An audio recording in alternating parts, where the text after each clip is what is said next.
નમસ્તે મિત્રો, વેલકમ છે યુટ્યુબ ચેનલ ડૉક્ટર ધરા જોશી પર. આપણે ટેટ 2 એક્ઝામ માળખું જોઈ રહ્યા છીએ.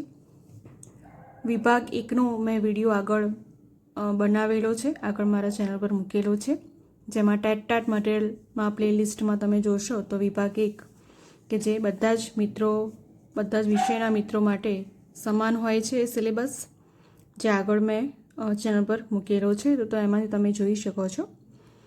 આજે જે સામાજિક વિજ્ઞાન વિષયો જે છે એનો કેટલો સિલેબસ કયા પ્રમાણે પૂછાશે એ આપણે આજે જોઈશું. તો સામાજિક વિજ્ઞાનના જે મિત્રો છે એમને ખૂબ જ ઇઝી સિલેબસ રહે છે, કારણ કે એમને સામાજિક વિજ્ઞાન જ તૈયાર કરવાનું હોય છે. એના પણ 75 ગુણ, 75 પ્રશ્નો વિભાગ 2ની અંદર.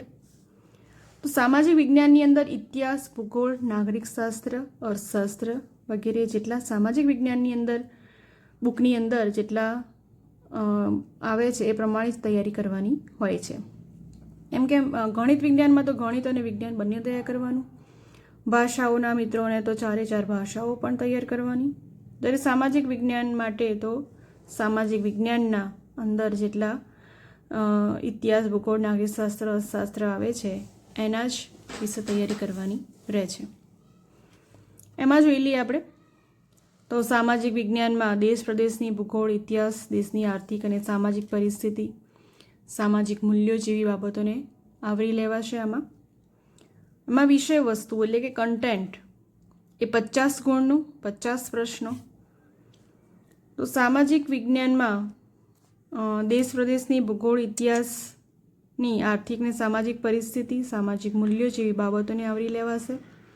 આ કસોટીમાં ધોરણ 6 થી 8ના સામાજિક વિજ્ઞાનનો અભ્યાસક્રમ આધારિત પ્રશ્નો રહેશે, પરંતુ તેનું કઠિનતા મૂલ્ય અને સંબંધ ઉચ્ચ માધ્યમિક શિક્ષણ ધોરણ 12 સુધીનો રહેશે. એટલે કે 6 થી 8નું તૈયારી કરવાની, પણ આ સાથે સાથે કઠિનતા મૂલ્ય એટલે કે ધોરણ 9 થી 12ના પણ કન્ટેન્ટના પ્રશ્નો પૂછાઈ શકે છે, તો ધોરણ 12 સુધીની તૈયારી રાખવી પડે. પદ્ધતિશાસ્ત્ર એટલે કે મેથડના 25 ગુણ, 25 પ્રશ્નો, જેમાં સામાજિક વિજ્ઞાનની સંકલ્પના અને સ્વરૂપ, સામાજિક વિજ્ઞાન વિષયમાં નિર્ણયાત્મક શક્તિ, વિવેચનાત્મક યાદશક્તિ વિકસાવવી, તપાસ અનુભવજન્ય પુરાવાઓ, સામાજિક વિજ્ઞાન શિક્ષણના ધ્યેયો, વર્ગખંડ પ્રક્રિયાઓ અને પદ્ધતિઓ, આધાર પદ્ધતિ, જીવન વૃત્તાંત પદ્ધતિ, પ્રાદેશિક પદ્ધતિ, કુદરતી પ્રદેશ પદ્ધતિ પણ કહેવાય એને, પ્રોજેક્ટ પદ્ધતિ, આત્મકથા પદ્ધતિ, આગમન નિગમન, પ્રવાસ પદ્ધતિ, સામાજિક વિજ્ઞાન શિક્ષણ માટે અધ્યાપન પદ્ધતિ અથવા સામગ્રી, પૃથ્વીનો ગોળો, નકશા, ચાર્ટ, ચિત્રો, સિક્કા, નમૂના, સમયરેખા, એટલાસ, સામાજિક વિજ્ઞાન શિક્ષણ માટે અધ્યાપન જે હોય છે એમાં અભ્યાસની શીખવવાની મુશ્કેલીઓ, પછી સામાજિક વિજ્ઞાનનો અન્ય વિષયો સાથેનો અનુબંધ, સામાજિક વિજ્ઞાન વિષયના સંદર્ભો, જેની અંદર સંદર્ભ પુસ્તકો, મેગેઝિન, વેબસાઇટ વગેરે, સામાજિક વિજ્ઞાન ખંડ અને સામાજિક વિજ્ઞાન મંડળ, સામાજિક વિજ્ઞાન શિક્ષણ દ્વારા મૂલ્ય શિક્ષણ, સામાજિક વિજ્ઞાન શિક્ષણ અને ક્ષેત્ર મુલાકાત. આ બધા જે ટૉપિક છે તમે બીએડની અંદર સેમ 1 અને 2ની અંદર તમે શીખીને જ આવ્યા છો, બીએડમાં તમે ભણીને જ આવ્યા છો. તો આટલા જેટલા જે ટૉપિક છે એ તમારા પદ્ધતિશાસ્ત્રમાં પૂછાશે, અને આની અંદરથી આ ટૉપિકની અંદરથી જ પ્રશ્નો આવશે. પદ્ધતિશાસ્ત્ર એટલે કે મેથડ, બીએડ સેમિસ્ટર 1 અને સેમિસ્ટર 2માં જે મેથડનું પેપર આવતું હતું એમાંથી જ આ ટૉપિક લીધેલા છે અને એમાંથી પૂછાશે, જેના 25 ગુણ રહેશે, 25 પ્રશ્નો આમાંથી પૂછાશે. ખાસ કરીને પરીક્ષાની અંદર જે આ પદ્ધતિના એટલે કે મેથડના પ્રશ્નો પૂછાતા હોય છે ખૂબ જ ઇઝી હોય છે.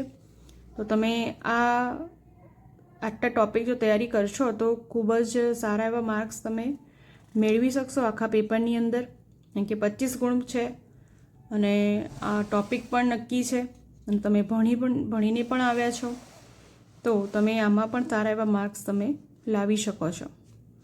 તો આમાં આપણે જોયું કે સામાજિક વિજ્ઞાનમાં એવા પ્રકારના ટૉપિકમાં વિષયવસ્તુ અને મેથડમાં પૂછાશે એ બધી માહિતી આજે આપણે મેળવી.